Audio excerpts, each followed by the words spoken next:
The evangelical counsels are not to be seen as a commandment that Lord is saying you have to do this, this, this, and so on. Rather, it is an invitation that evangelical counsels are the gift from God. So it's a gift given to us by God. If God has given the evangelical counsel of chastity, celibacy as a gift, we should be happy. We should celebrate it. That's why I call it celebration of celibacy. So the growth in consecrated life, our growth in our consecrated life is related to the freedom of living the evangelical counsels as a response to God's call, God's gift. So God has given celibacy as a gift. How we respond to that gift freely, with freedom, inner freedom, is directly related to our growth in consecrated life. If you are able to accept with freedom, with joy, this gift of celibacy, then naturally it implies that our life as consecrated person will also be meaningful, joyful, and happy one. So these evangelical counsels offer a marvelous witness of the values of the gospel. And it speaks forcefully and clearly in today's world, which is suffering from consumerism and discrimination, eroticism and hatred, violence and oppression. I have taken from essential elements of religious life, church documents. So the way we live our evangelical counsels bear witness to the world that we are living a life of the gospel, that we witness to the values of the gospel. To the world, a world which is suffering today because of consumerism and discrimination, eroticism and hatred, violence and oppression. Okay, with a little bit of introduction, we shall come to consecrated chastity, because today our focus is on the vow of celibacy. What is this consecrated chastity? Jesus stands out different in the way he celebrated human relationship. So Jesus is a man of relationship. Not only is a man of relationship, he enjoyed. He found joy in being with a human being. He celebrated his relationship with men, relationship with women, relationship with the children, even with his own opponents, political figures, sinners, and all the people around him. Though we know Jesus was accused as a lawbreaker, he was accused as a glutton, he was accused as blasphemer, he was accused as a friend of tax collectors, friend of sinners, etc. There is no biblical account of any accusation against his counter-cultural option of celibate life. So Jesus was accused of many things, but no one accused him of his celibate life. You know, those days, celibacy was not considered as a virtue. You know, every Jew has to marry. But Jesus opted not to marry, to live a celibate life. And no one accused him of anything on this subject, on this aspect. So the pristine beauty of Jesus' celibate love is manifested. You know, the way he lived his life, the joyfully he lived his celibate life is manifested in the freedom that he enjoyed, the freedom that he had in relating with women in his group. Luke says he had many women disciples. The woman who was caught in adultery, Gospel of John. The woman at the well, Samaritan woman. The woman who washed his feet with her tears. and his relationship with his friends, Martha and Mary, the sisters of Lazarus, the disciples with whom he shared life and mission, the relationship that he had with the sick people, with the suffering. So he was able to enjoy. He was able to see the beauty of love, celibate love, in the way he related with the freedom with all these type of people. That's why he enjoyed relationship. He enjoyed human relationship because of his celibate love that gave him that genuine love, that gave him that genuine freedom. So we consecrated women and men, we should also learn from our master how to celebrate, celibate love in all our relationships. Jesus is our model. Because of celibate love, because of celibacy, Jesus was able to enjoy the freedom. He was able to enjoy relationship. And that is how we should also live. So we should learn from our master how to celebrate, celibate love and friendship. So the following elements of chastity are vital for the joyful living of chastity. So to live joyfully, the vow of celibacy, the following elements must be taken into consideration. What are those elements? First of all, celibacy is a precious gift of divine grace. So it's a precious gift of divine grace given by the Father to certain souls. Lumen Gentium, Perfecta Caritatis, Vita Consecrata, they all speak about celibacy as a gift of God. A gift given by the Father, but not to everybody. All cannot live a life of celibacy. No, it is given only to a selected people, certain souls. We are fortunate. We are those special people, those small minority who live celibate life. We are one of those. God has specially chosen us, called us. And this gift is given very specially to very few. And we are one among those very few. And consecrated celibacy frees the human heart in a unique way. So it gives freedom. It is not chaining us. It is not taking away our freedom. Rather, it gives us freedom, a freedom.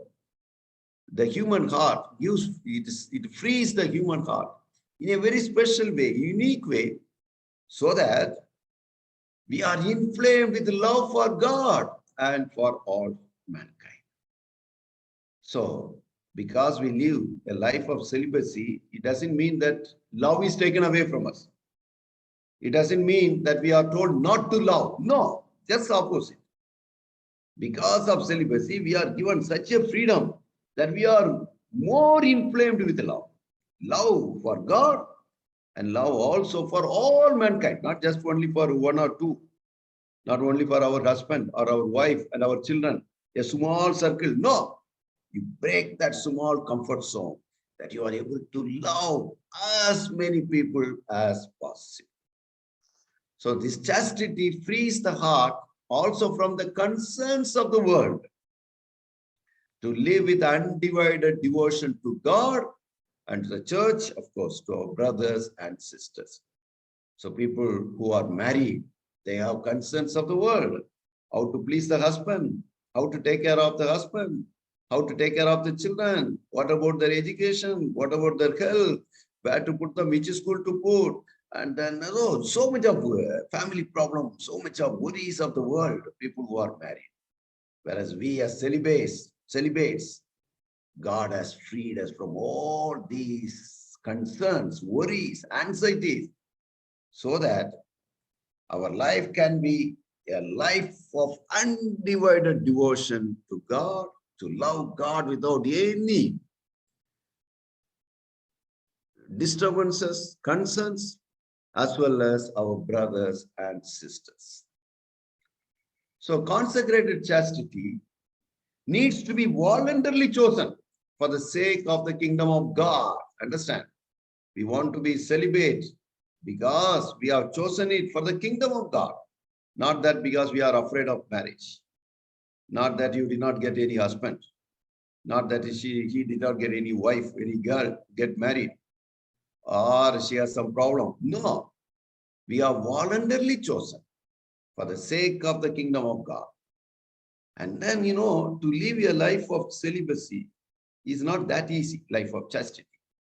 So to be celibate is a challenging one. That's why we need adequate psychological and affective maturity to live the demands of chastity. Because chastity demands, anybody cannot live. It's a challenge. It's a real challenge. That's why we need to grow. We need to grow psychologically. We need to grow emotionally. So we need psychological and affective maturity to live the demands of chastity, because it touches the deepest instincts of human nature. What is the deepest human instinct? To love and to be loved. To love and to be loved. So we need formation. We need transformation. We need maturity to live chastity meaningfully and joyfully. So chastity today is exposed to many challenges in a hedonistic social context in which consecrated persons live today. With the Consecrata 88 speaks about the challenges of living a life of celibacy, chastity. Today, we are living in a, let us say, a hedonistic world where pleasure is the principle. Go for pleasure. Sex is the mantra. See the internet today, everywhere you find people are longing for sex, pleasure, lust, because of the social media, communication explosion. The sex is objectivized. Women are seen as sexual objects, pleasure-giving missions. So we are living in this pleasure, what we call hedonistic world, where sex is seen as everything. Pleasure is seen as the value. So in this context, to live a life of chastity, to be celibate, is a real challenge. So honest living of chastity also calls for vigilance. So it is not that easy, as I said, to live a celibate life. So we need to take care. So we need to take care of our life. That's why the document Perfecta Caritatis also speaks about vigilance. Also Pastores Davo Nobis speaks about vigilance and spiritual and psychological competencies. So we need to be careful. We need to live a disciplined life. We need a vigilant life. We need also spiritual and psychological competencies if we want to live a life of chastity. So joyful living of consecrated celibacy requires appropriate, what we said, no, spiritual and psychological competencies and practices that support this form of life amidst highly sexualized secular culture. So today we are living in a highly sexualized secular world. So in this world, to live, so in this world, to live consecrated celibacy joyfully needs appropriate spiritual, psychological competencies. So while there are cultures which admire and appreciate celibacy, maybe like our Indian culture, there are also others who doubt such a possibility or question its values and look down on celibate life as sterile, devoid of fun and pleasure, and psychologically unhealthy. So understand carefully. There are cultures which appreciate, like our Indian culture, we appreciate celibates who have given up their legitimate right to marry for the greater cause. We appreciate. But there are other cultures, maybe like African cultures, some of the African cultures, they question the value of celibacy. What is the value of celibacy? And they look down on people who live a celibate life. They consider those people as impotent, sterile, people with no fun, no joy, no pleasure. Sometimes even they go to the extent of calling these celibates as psychologically sick fellows, psychologically unhealthy people. And there are also events of consecrated people living religious life due to affective issues. You know, there are religious, in every congregation we find some people have a problem of living celibacy and they fall in love, or they, let us say, commit sins against the vow of chastity. It happens. And there are also, we know, cases of sexual abuses, even abuses by the clergy, by priests, by religious, even abusing children. And the society shows all these in order to highlight their point. What is that point? That celibacy has no value, that it is difficult to live celibate life. So the challenges are so strong, the temptation is so strong that living a celibate life is unnatural or even unhealthy. Okay. Some cultures also associate maturation of male adult to his capacity to impregnate a woman. And a fullness of womanhood is identified with maternity. Like as I said, African culture, a man should father. He should pregnate a woman. He should become a father. And a girl, if she says, I'm a woman, she should be a mother. She should bear children. And we know because of our vow of celibacy, we abstain from this genital sexuality. We abstain from generating new life. So those cultures call these type of people as incomplete people. They have not reached their fullness of womanhood or fullness of man. We'll see later in detail. So a celibate person in these cultural contexts may be seen as immature fellows, incomplete people. That's what I said. So in African culture, I was there in Tanzania for 3 years. And your sisters are also there. I know. And you know, in those cultures, they consider celibates as immature fellows, unhealthy people, incomplete people. So there are cultures where if a person were to die unmarried, a ritual would be performed to symbolically marry that person to a cock or a hen before burial, because he is dying as an incomplete person. He is marrying, he is dying without marriage. So something has to be done to set right.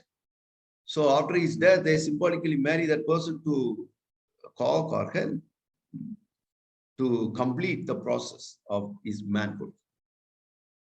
And in these cultures also, a spinster is abhorred in those cultures.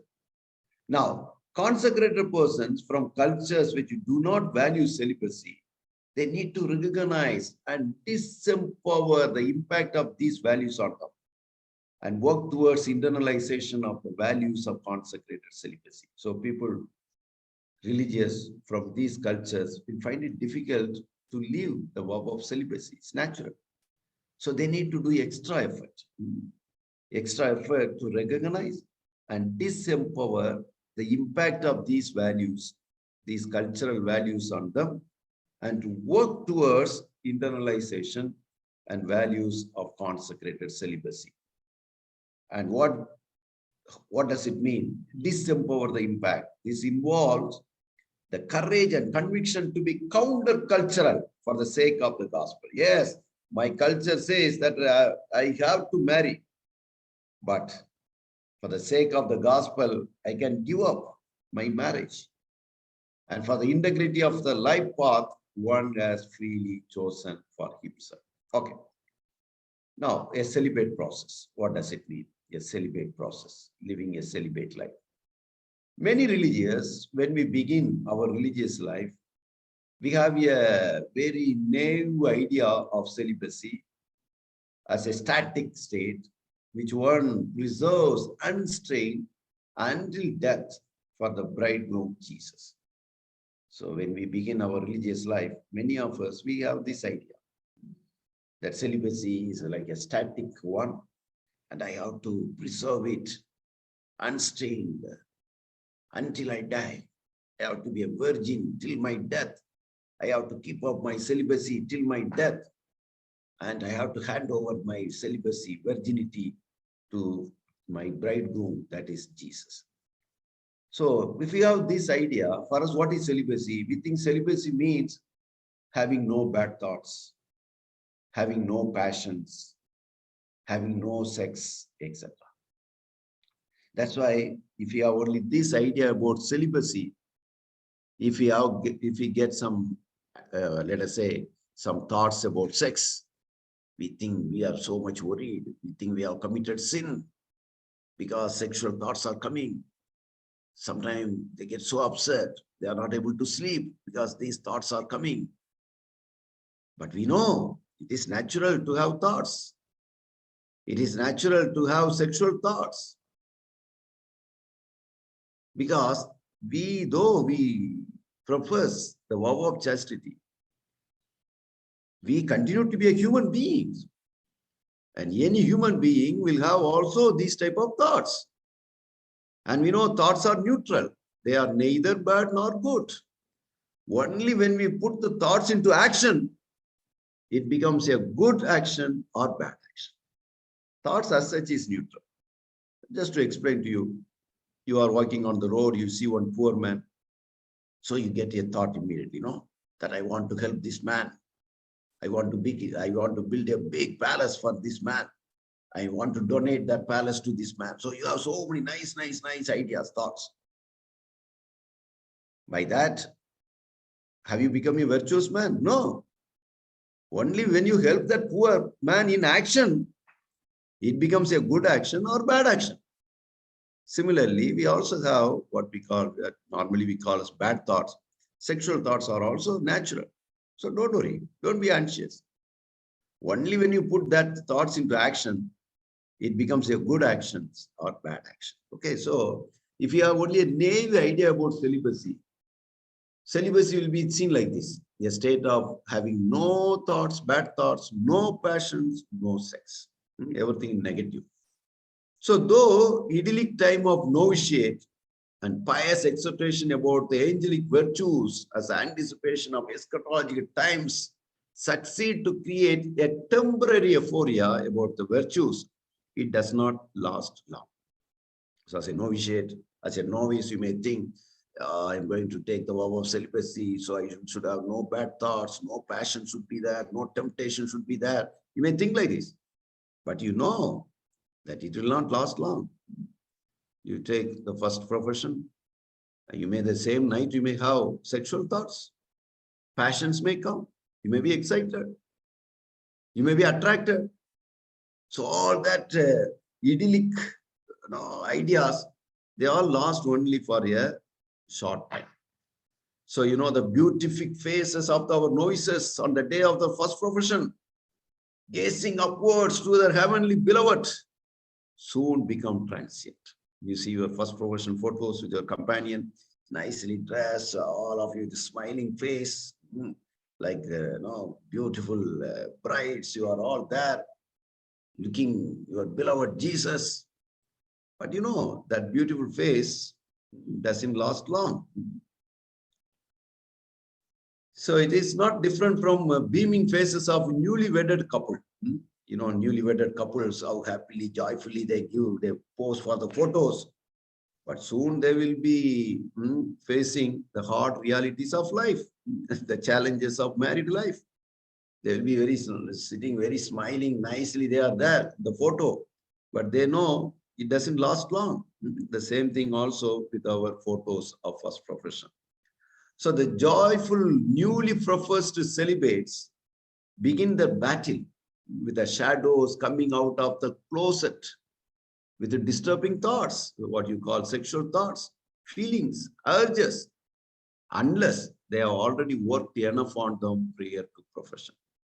So if they have already worked on them, they understand it properly. It doesn't disturb them. They don't become too anxious, worried. But if you are having only a naive idea, if you have not really worked on your feelings and emotions, so after the profession, when you are battling with these type of feelings, you are disturbed, you are upset, you do not know what to do. And these disturbances are the cry of the unrecognized forces of life, which has to be acknowledged. Okay, I'm a human being. I'm also sexual beings. It's natural that I will have also sexual feelings. Okay, good, because I'm a human. So we have to acknowledge them. We have to accept them and take them to the Lord so that the Lord may bless also your sexual thoughts, may integrate and transform you as solid, consecrated persons. This is very important that we need to accept, acknowledge, and take those feelings also to the Lord in prayer so that the Lord can transform us, can bless us, and integrate all these energies for our mission. So a public religious profession is not going to keep these deeper longings eternally buried. So once you take final profession, public final profession, don't think with that all the feelings also will disappear. No, you are the same person. You make final profession, you see that you are the same. Biologically, you are the same. All the sexual organs are still there. All the sexual feelings are still there. All the emotions are still there. All the passions are still there. All the temptations are still there. So it will not disappear automatically. So we should then speak of growing into a celebration of commitment rather than keeping celibacy. That's why it was celebration of celibacy. So we need to celebrate celibacy. We need to celebrate these feelings and emotions and passions rather than burying them, rather than keeping celibacy. So instead of keeping celibacy, we need to celebrate celibacy.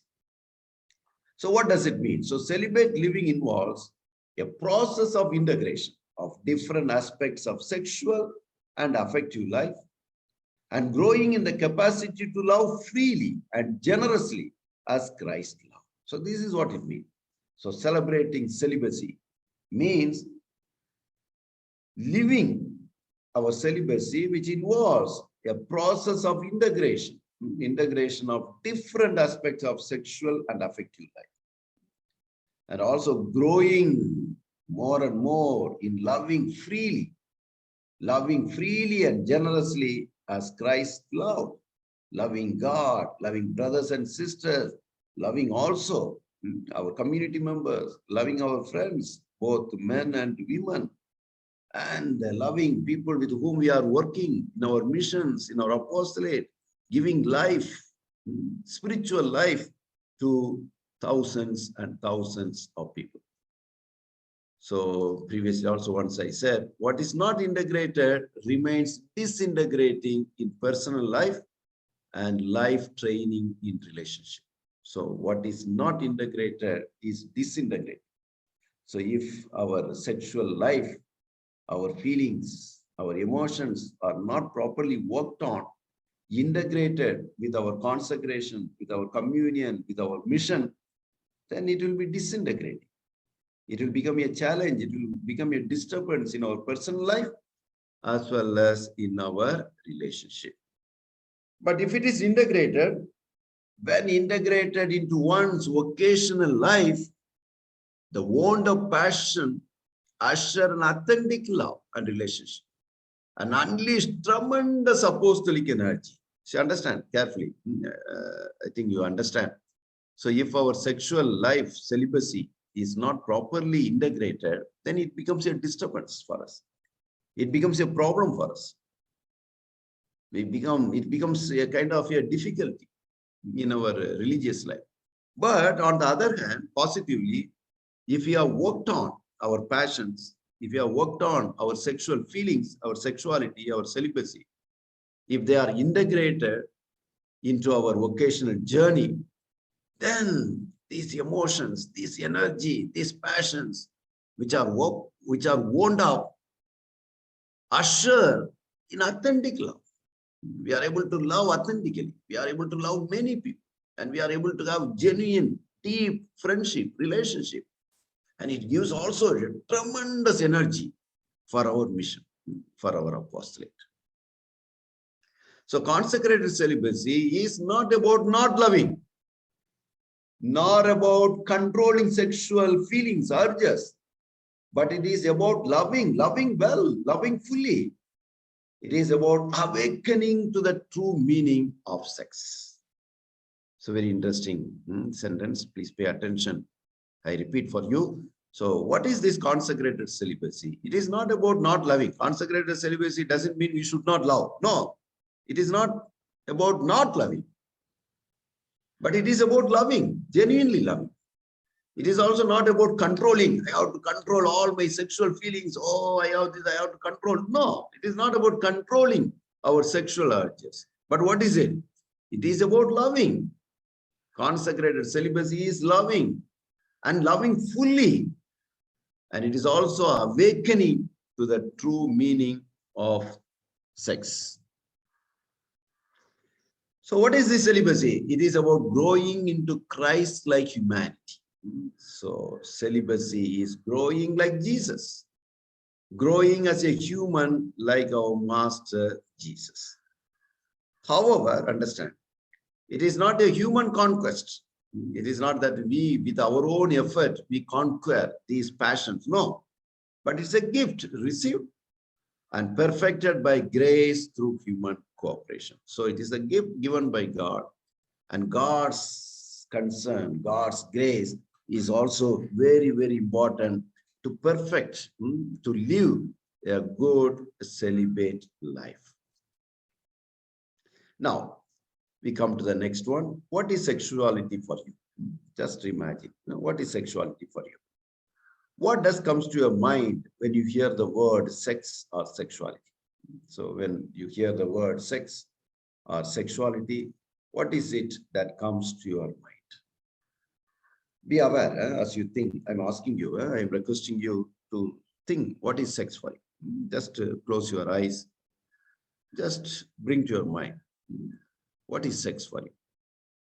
When you think about sexuality, what comes to your mind? Be aware of some images that may come, some thoughts that may provoke you. Just be aware of the images or thoughts that this word sex provokes in you. What is sex for you? What is sexuality for you?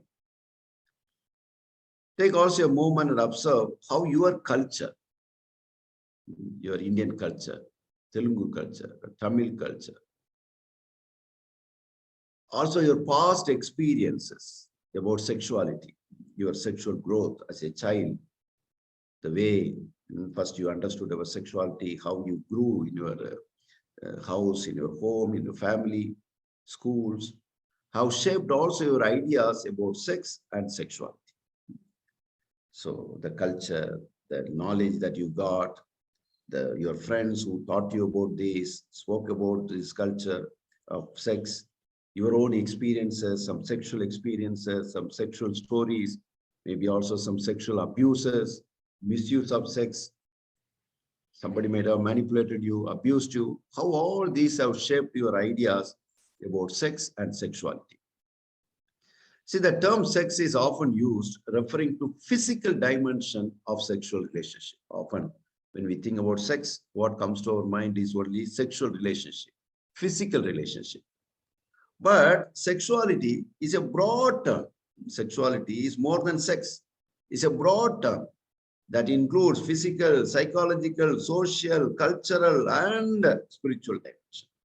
So physical is only one aspect, physical, but it is more than that. It is also a psychological, social, cultural, and spiritual dimension. Thus, when we speak about sexuality, which includes sensuality, intimacy, sexual identity, sexual morality, social norms, which are related to dress, behavior, they all come under the term sexuality. We'll see later with a case study a little more. So we need to integrate all these aspects of sexuality in our chosen life as consecrated person. We have to integrate intimacy, sensuality, our identity, our morality, our social norms, relationship, friendship, community life, our mission, apostolic life. They are all in one way or other related to sexuality.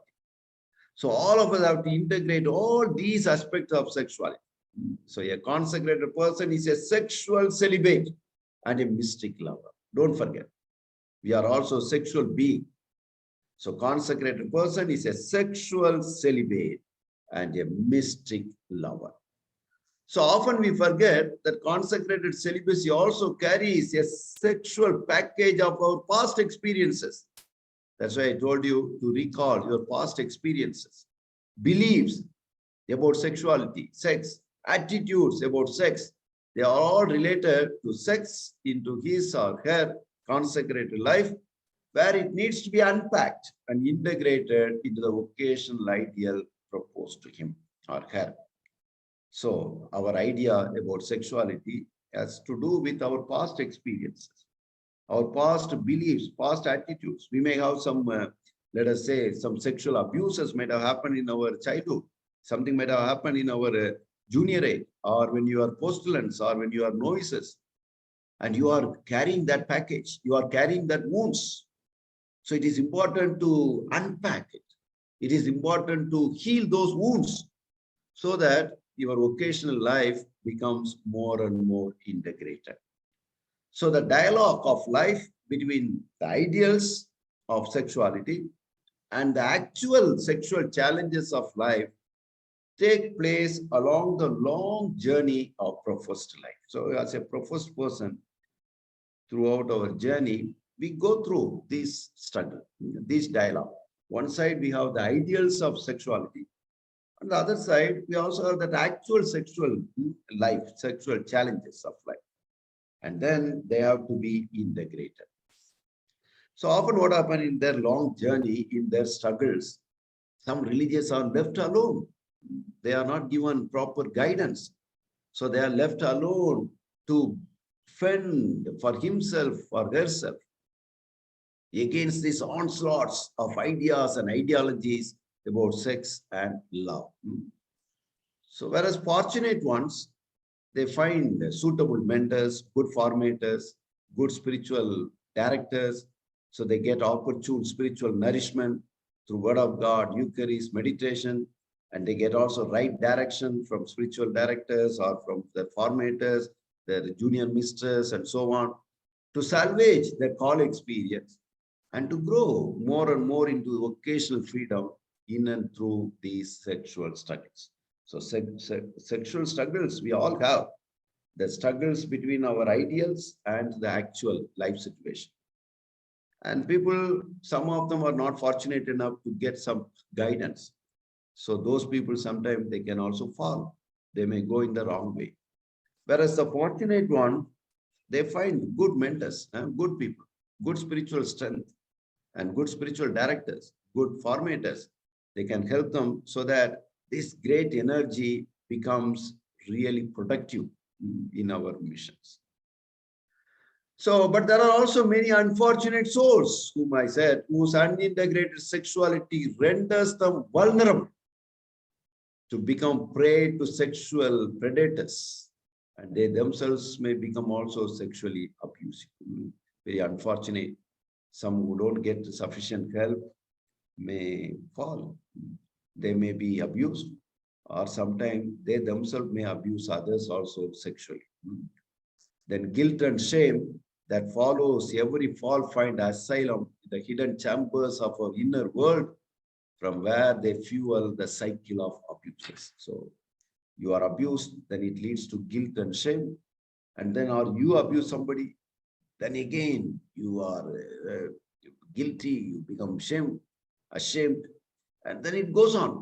That's why it's very important to work on it, that we become healthy sexual people who celebrate our celibacy.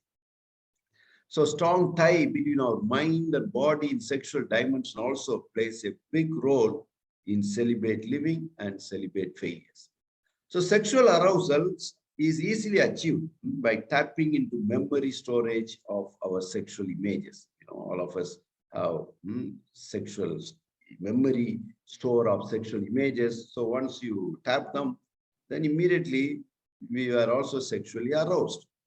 And then it can lead, if you are not worked on, say I'm speaking about people who have not worked on their sexuality, their passions, their emotions, then what happens? They are hiding or they are suppressing all their sexual feelings and images, and then they can also easily, they can be aroused. And once they are aroused, they can also sometimes lead into, fall into addictive behaviors like compulsive masturbation, pornographic addiction, sexual acting out. Nowadays, even they say sexual chatting, sexting, sending sexual messages, all that. And then they work on these type of dynamics. Then if we are going on this type of dynamics, we cannot celebrate our celibacy. We will be only suffering. That's why the end of that road, that abuses of sexual feelings will lead us to further frustration, emptiness, and then craving for more and more. And you lose focus. You lose your focus in consecrated life and you live a miserable life. Some may live the religious life, others may be inside, but living a miserable, painful religious life. So meaningful celibate living taps on value-based images, not on sexual images, but value-based images about oneself and others that transcend these gratifying physical images. So a consecrated celibate becomes capable of seeing through these physical aspects into the person of other, the image of God shining through the body, not restricting himself only to the body. In fact, sex is relationship, not simply bodily gymnastics. Similarly, celibacy also. So to live this integrated, celibate, joyful life, we need a holistic and integral approach to appreciate as well as to live celibacy joyfully. So wounded sexual beings, whether we are consecrated celibates, single people or married people, wound other people who relate to or live with this person. So we need to have integrated sexual life. If we are wounded people, especially with our sexual life, wounded sexual being, then what we will do? We will wound others, whether we are celibates or even married people. If they are wounded sexual life, they will also wound others. So people who have a shattered sexual life tend to shatter other people's lives, sometimes irreparably or in deeply damaging way. So celibacy is a form of relationship, we have already seen. So growing in celibate love calls for integration of physical craving, psychological longing, and spiritual urges into the experience of one's deeper vocational call and experiences. So celibate love is built on the rock of the love of Christ, not on the sand of sentiments. So please keep this in mind. Celibate love is built on the rock of the love of Christ, not on the sand of sentiments. So consecrated celibacy touches on intimate emotions, and hence it cannot be built on the emotions, passions, ideas, and ideologies. So authentic consecrated celibacy is possible only in the context of a deep personal relationship with Jesus Christ. And that can transform all our relationship into an I, thou, we relationship between persons, which excludes a dualistic, exploitative I, it rapport. So through our consecrated celibacy, what the Lord does, the Lord takes us by hand to walk into these depths and breadths of love, where physical passions are never capable of escorting us, and to discover the true treasures hidden in the humanity of each one of us. So that is the way to live the Paschal mystery. So the joy of celibate love is different from the warm feelings evoked in us by the pretty smiles of attractive men or women around us. That is not celibacy. Okay, they can laugh good, smile good, but that feelings that we get is not celibacy. Then what is that? So rather, it is the fragrance of the love that brims over from our hearts as care and concern for those who live and work with us in the community, the ministry. especially those uncouth ones who may find it hard to throw a smile at us. That is real sexuality. Sexuality or real celibacy. Just a case study for you, a case study. So I'm just giving one example, okay? So Sister Francisca goes home after her final profession to celebrate her final profession at home. Her old classmates who are all already married, they are all with children, they come to her to wish her.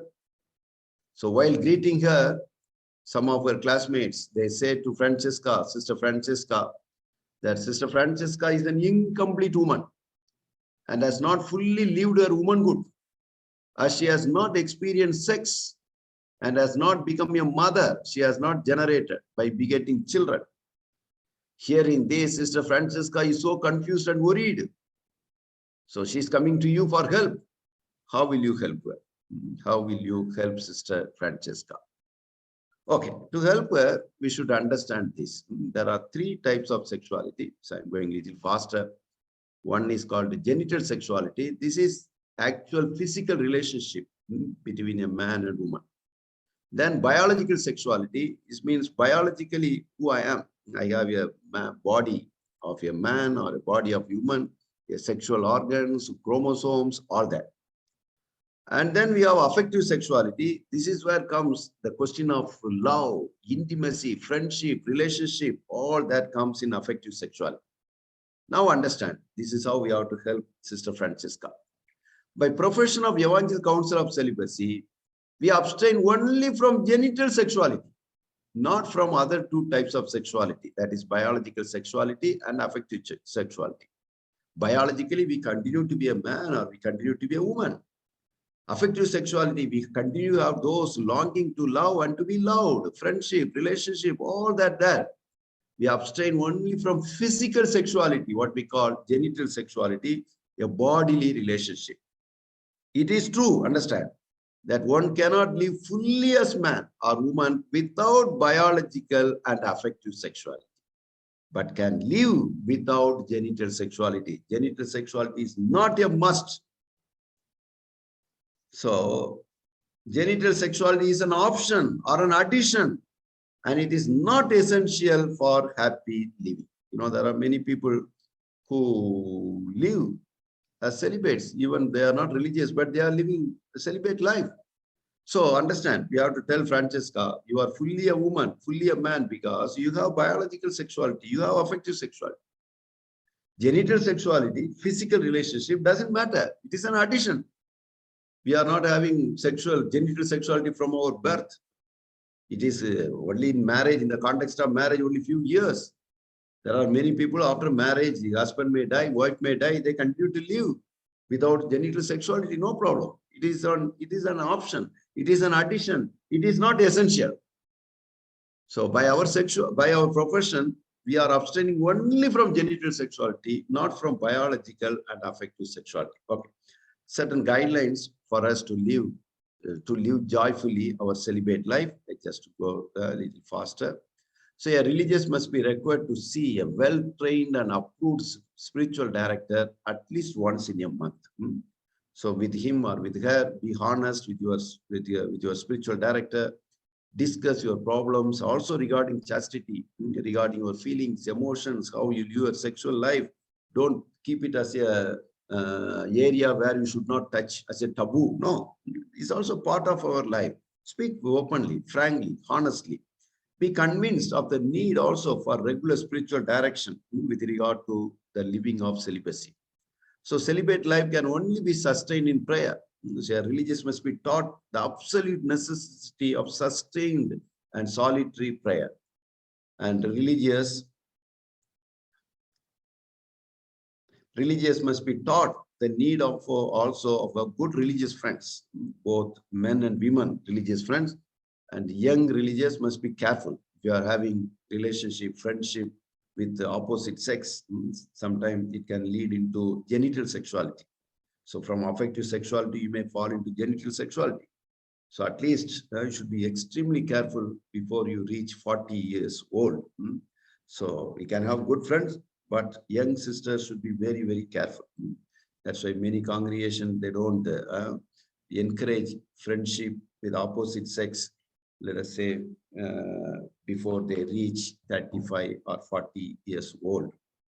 So young religious also need to be taught the value of solitude, value of being alone. They must learn to sense how they can touch and transform the lives of others with God's love. So wherever you are, the ministry, with the students or with the orphans or whoever, wherever you work, be committed. They have a good ministerial life. Touch the lives of people, give them life and hope.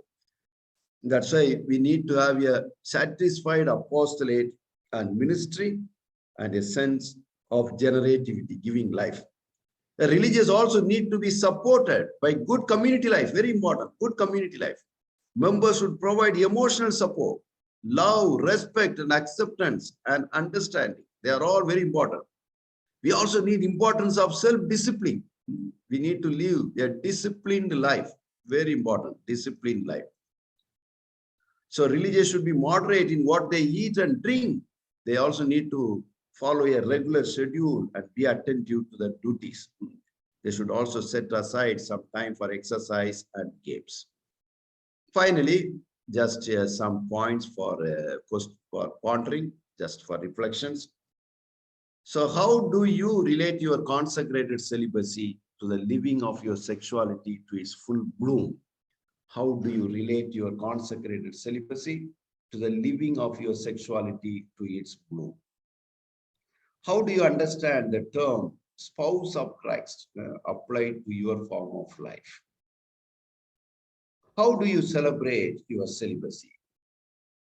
Do you live your affective sexuality to its fullness like Jesus, loving and being loved? Affective sexuality, the desire to love and to be loved. Do you live your affective sexuality to its fullness like our Master Jesus, loving and being loved? Do you give life and hope to many people and thus having many spiritual children, generating life spiritually, committing yourself for the poor and needy, giving life to them, giving hope to them?